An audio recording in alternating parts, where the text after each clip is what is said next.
Kwa hiyo nitawapambania pia wakina mama kwamba watakapoenda kule hospitali katika swala zima la uzazi. Kampeni za uchaguzi mkuu wa Tanzania zinaendelea. Wagombea wananadi sera zao kwa Watanzania kwa ajili ya kuomba ridhaa za kuchaguliwa. Mwanaidi Mustafa ni mgombea mwenye ulemavu mwenye kugombea nafasi ya ubunge kwa Chama cha Demokrasia Makini, anayeamini kwa ulemavu si kikwazo katika uongozi. Lakini mambo yakishakuwa mazuri tutaongea. Hili swala nimelivaa. Najiamini, najikubali, nina ujasiri, pia nina uthubutu wa kutosha. Wapiga kura wake wanamuona kama sehemu ya wagombea watakaoleta matumaini kwao, licha ya changamoto lukuki zinazomkabili kiongozi huyu.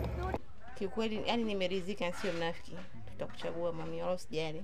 Huyu mtu na sera zake ambazo ametuletea sisi wananchi wa Chamanzi na mahitaji yetu anakidhi, ndiye tunayempa. Tampa kura. Mimi nitampa kura kwa sababu ninamuona physically, hatujamchezea ngoma jukwani, hatujamvalia sare kwamba tumpongeze ili watu wote wamjue. Mimi nimemuona physically na naangalia jinsi alivyo na ana udhubutu. Kwa kweli nimekutana na maswali yamenijenga, ameniimarisha. Je, unalipi la kusema kupitia kampeni za mgombea Mwanaidi kupitia kampeni zake kuelekea uchaguzi mkuu wa Tanzania wa Oktoba 29? Tuandikie maoni yako.